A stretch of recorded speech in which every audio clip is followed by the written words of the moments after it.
Porque, Isaac, Krishnamurti era... Claro, estamos hablando de un hombre de finales del 1800, ¿verdad?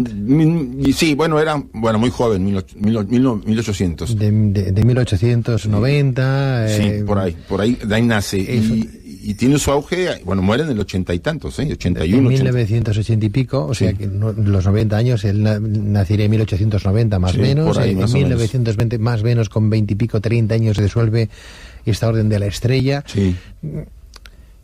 ¿Qué es lo que le atrapa a este hombre para encontrar esa espiritualidad, esa forma de entender el mundo? De casa le vino al galgo, le venía de sus padres, fue una iluminación, eran 11 hermanos, sí. Él era el octavo, es más, creo entender que solo sobrevivieron 6 de sus hermanos. Sí, ¿no? Una mortandad muy grande en la India en esa época.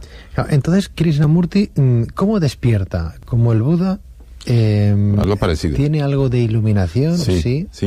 Ocurre estando él en el centro que existe en Los Ángeles, California, en el Valle de Ojai, junto a la Sociedad Teosófica, está la Fundación Krishnamurti. En aquella época, te hablo de los 20, él está con su hermano Nigna, viviendo, siendo preparado, estudiando, etcétera, y tiene una experiencia en ese bellísimo valle. Es un valle muy hermoso, una experiencia que él narra en una de sus obras, muy general, no entra mucho en detalle, donde él recibe ese estado, vamos a decir, esa transformación. Él encuentra probablemente el sentido de todo lo que había ocurrido y cuál era la función que él tenía, a qué te debía dedicar. Y él lo dice claramente: yo no vengo a hacer ninguna orden, ni a crear ninguna religión, ni a crear alguna organización. Yo vengo a hacer libre al ser humano. Solamente la mente libre puede hacer libre al ser humano. ¿Él se creyó que era un enviado? Siempre lo negó. Sí, pero él, es más, la Orden de la Estrella, él la fundó porque él pensaba, desde mi punto de vista, y que según lo que yo he leído, sí, que él se creyó ser el maestro del mundo. Vamos a decir que en una primera fase, más que él, eran los individuos y personas que le rodearon. Le hicieron creer. Sí, había una formación, vamos a decirlo así, de personas que con la mejor intención, podemos pensarlo así, deseaban que él fuera el avanzada de ese nuevo movimiento, que en el mundo, en ese momento, imagínate, te puedo decir que entre los 1915, 1925, había habido una gran explosión en el mundo de este movimiento. Él era el abanderado, vamos a decirlo así, representaba una figura muy importante, y por supuesto todos los miembros que rodeaban a Krishnamurti hicieron que él en parte asumiera que era una realidad. Pero él fue descubriendo poco a poco que no iba a repetir lo que se ha estado haciendo hace varios miles de años en varias tradiciones. O sea, fue entonces cuando despertó. Sí, y esto ocurre en California. Es curioso porque en ese discurso de disolución de la Orden de la Estrella que él había creado, ¿verdad?, años atrás, por aquello que decíamos que él se había llegado a creer a través de la gente que lo rodeaba, ser el gran maestro del mundo, el gran avatar, el Maitreya de ahora, de este tiempo del siglo XXI, que algunos ya vienen apuntando, ¿verdad?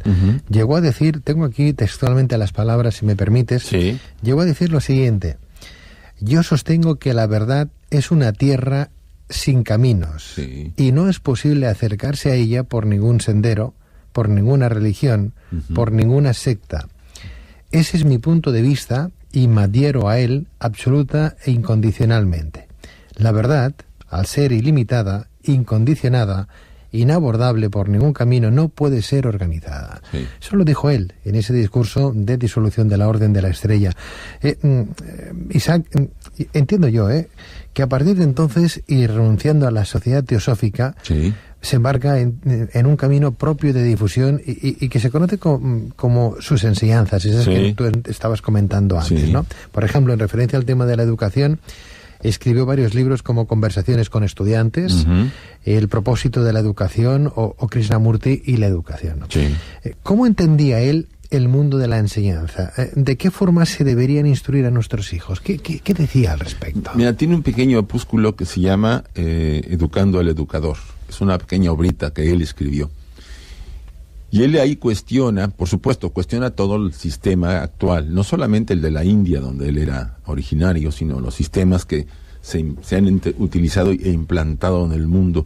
Punto interesante de él es que empieza a decir que para empezar hay que educar al que educa, no al pequeño. O sea, dice, el pequeño viene como un libro blanco, y el maestro, con sus prejuicios, condicionamientos, debilidades, también con sus cualidades, vamos a decir, transfiere, proyecta sobre el pequeño.